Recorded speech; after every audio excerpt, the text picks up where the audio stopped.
Assalamualaikum warahmatullahi wabarakatuh. Selamat sore, kita akan mempresentasikan hasil dari diskusi kami, yaitu studi kasus digitalisasi otoritas dan resistensi kultural di PT Bahari Logistik Nasional. Kami dari kelompok 1, dengan saya yaitu Ahmad Ruswiko, NIM 2526200062. Saya Sintang Maladwi dengan NIM 2526200052.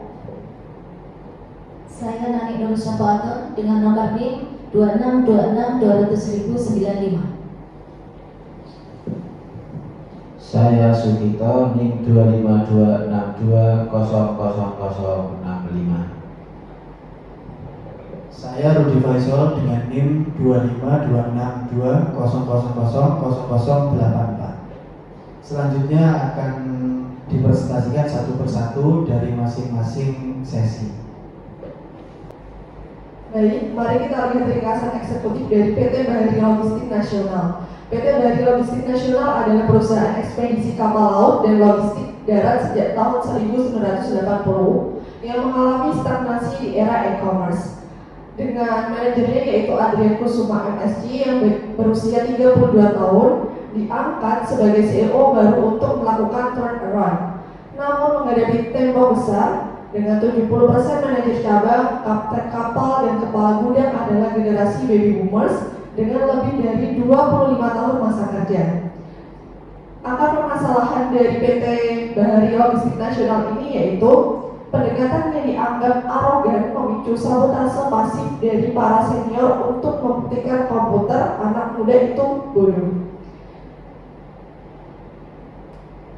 Melanjutkan latar belakangnya, industri logistik maritim memiliki karakteristik yang kaku, padat, modal, syarat regulasi, dan sangat bergantung pada faktor alam seperti cuaca. Selama puluhan tahun, cara kerja lama di PT Bahari Logistik Nasional sangat konvensional, dengan manifest muatan cetak rangkap 5 dan koordinasi armada hanya mengandalkan telepon radio atau WhatsApp. Dengan perubahan mendesak ini dipicu oleh dua tekanan utama. Yang pertama, tekanan dari klien besar seperti pabrik semen, FMCG, yang mengancam akan pindah ke kompetitor jika PT Bahari Logistik Nasional tidak menyediakan itu real-time tracking.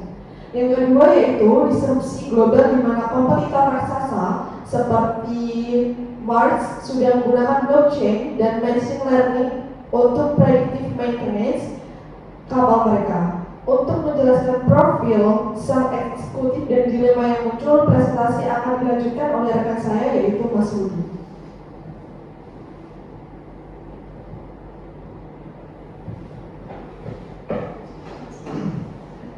Untuk selanjutnya yaitu terkait dengan profil dari eksekutifnya, yaitu dari golongan generasi milenial.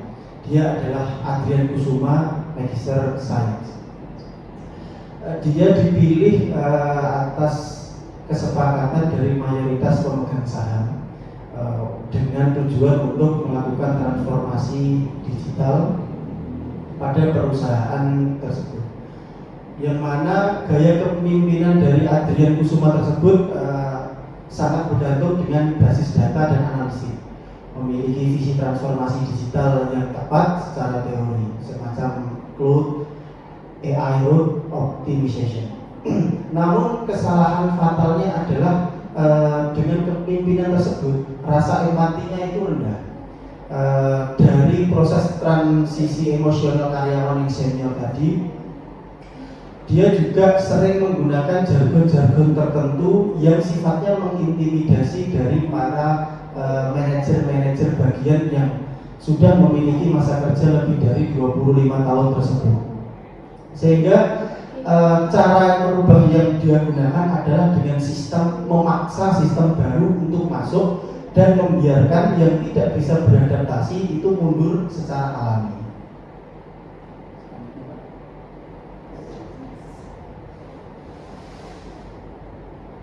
Kemudian yang terjadi yaitu dilema bisnis terkait benturan antara OPEX dan kearifan lokal. Di sini pertama, awalnya perusahaan tersebut itu ingin menggunakan semacam mesin yang dibeli dengan harga 15 miliar, yaitu dengan yang disebut sebagai Capex. Lalu kemudian dengan masuknya si Adrian tersebut, akhirnya anggaran itu dialihkan untuk menggunakan cloud dengan sistem sewa cloud secara global. Nah, di sini memang beberapa manajer senior banyak yang tidak setuju dengan penggunaan perubahan tersebut. Untuk selanjutnya dilanjutkan oleh rekan kami, Bu Nani. Terima kasih.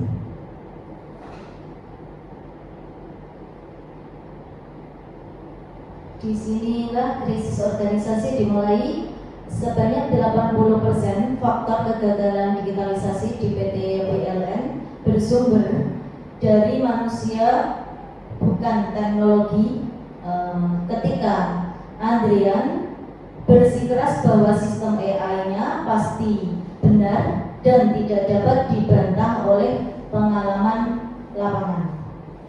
Para karyawan baby boomers melakukan tindakan diantaranya yaitu sabotase pasif.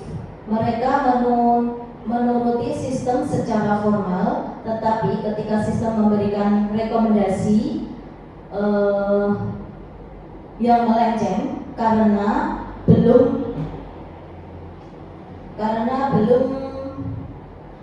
teroptimalisasi cuaca lokal, mereka sengaja membiarkannya tetapi berjalan. Akibatnya pengiriman terlambat dan klien marah.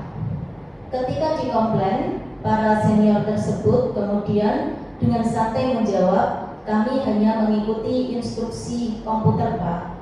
CEO-nya kemudian marah lagi.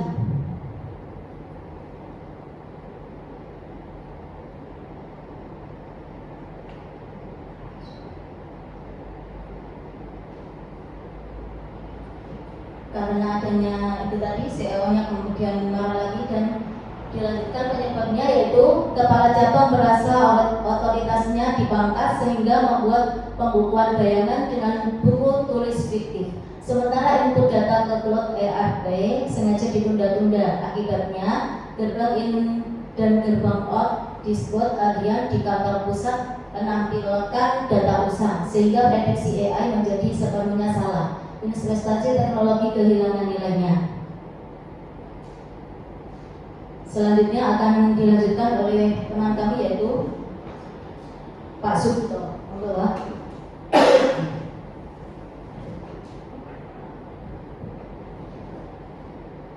Sebenarnya kegagalan itu tidak sepenuhnya terletak pada teknologi yang coba digunakan oleh Adrian, tetapi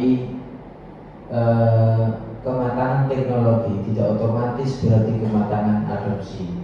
Jika sebenarnya yang menyebabkan kegagalan itu adalah faktor kesiapan budaya ataupun cultural readiness. 80% dari tenaga yang ada di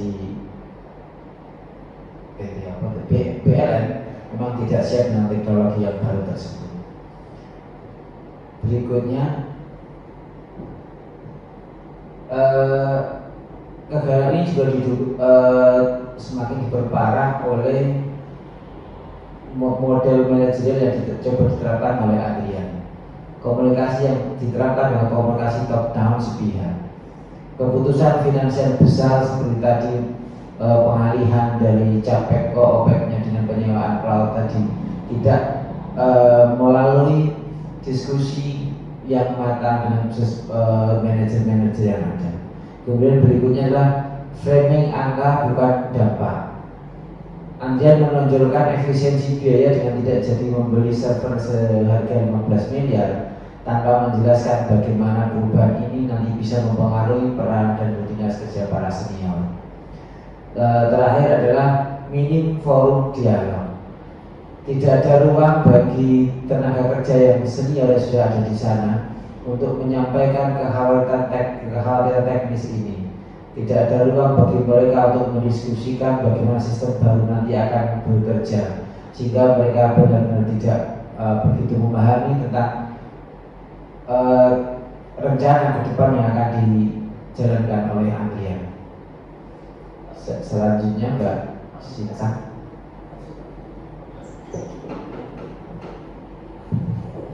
Dari sistem ini di mana posisinya yang pertama tinggi kompleksitas algoritma, rendah kesiapan organisasinya, posisinya BLN saat ini. Yang kedua tinggi kompleksitas, tinggi kesiapannya, itu target idealnya. Untuk quick win-nya diabaikan dengan rendah kompleksitasnya dan rendah kesiapannya.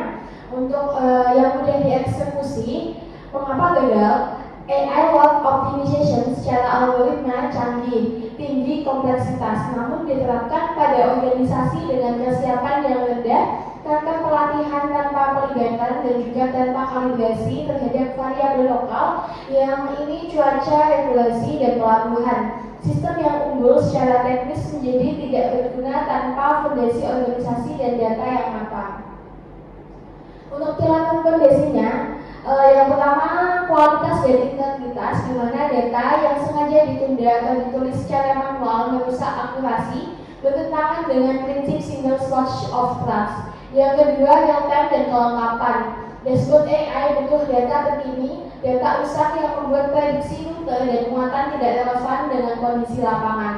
Yang ketiga konsistensi sumbernya. Dua catatan yang berbeda antara manual VS sistem menciptakan konflik kebenaran yang tidak bisa diselesaikan dengan algoritma apapun. Nah, ini strategi build by sama partner yang dipilih sama Adrian, yaitu by, di mana by sendiri yaitu vendor global generik tidak dirancang untuk variabel unik Indonesia, pola angin monsun, arus pelabuhan dan regulasi maritim lokal. Dan untuk kepemimpinan lintas generasi atau status diri pertamanya sebagai konsultan GM, apa yang seharusnya dilakukan Adrian sebelum melaksanakan teknologi baru? Ada 3 tahapan. Yang pertama di hari 1 sampai 30 yaitu dengar dan petakan. Turun langsung ke pelabuhan dan kapal, mendengarkan insting operasional para senior sebagai data kualitatif bukan hambatan. Yang kedua, reverse mentoring di hari ke-31 sampai dengan 60 dengan membentuk pasangan mentor, yakni senior mengajarkan kearifan lokal, cuaca, muatan, dan Adrian mengerjakan literasi digital dasar. Dan yang terakhir, hari 61 sampai dengan 100 yaitu uji coba terbatas atau pilot dengan menjalankan di satu rute dengan supervisi master senior, memvalidasi algoritma dengan pengalaman lapangan sebelum di roll out secara penuh.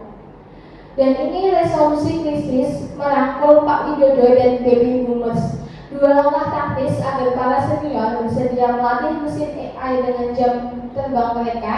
Langkah pertama yakni jadikan senior sebagai co-kreator. Libatkan Pak Widodo dan Master Senior sebagai subject matter expert resmi dalam kalibrasi algoritma AI. Misalnya faktor angin monsun dengan lengkap pengakuan formal dan insentif, dengan mengubah posisi mereka dari korban pelabuhan menjadi arsitek solusi. Langkah yang kedua yakni sistem insentif human in the loop. Rancang AI dengan mode override resmi. Rekomendasi sistem bisa dikoreksi manual oleh kapten atau master senior dengan setiap koreksi tercatat sebagai data pelatihan. Validasi pengalaman lapangan sekaligus memperkaya model AI. Dan kesimpulan dari kasus ini serta rekomendasinya, sebelum itu ini masalahnya adalah digitalisasi BLN gagal bukan karena teknologi yang buruk, melainkan karena transformasi dijalankan sebagai proyek IT bukan sebagai proses perubahan manusia, change management. Yang pertama, libatkan sebelum memaksa, yakni reserve mentoring dan cooperation menjadi prasyarat sebelum roll out teknologi secara penuh. Yang kedua, pilot bertahap bukan big bang. Uji coba terbatas dengan supervisi ahli lapangan, lakukan skalakan setelah tervalidasi. Yang ketiga, bangun fondasi data dulu. Pastikan integritas dan kelengkapan datanya sebelum mengandalkan output AI untuk keputusan operasional. Yang terakhir, rancang intensif lintas generasi. Beri pengakuan formal atas kontribusi jam terbang senior dalam melatih sistem baru. Berikut presentasi dari kelompok kami akan ditutup oleh Mbak Viko. Baik, terima kasih atas partisipasi dan perhatiannya. Kami dari kelompok 1 mengucapkan mohon maaf apabila ada salah kata maupun tingkah laku. Wallahul muwaffiq ila aqwamit thoriq. Wassalamualaikum warahmatullahi wabarakatuh.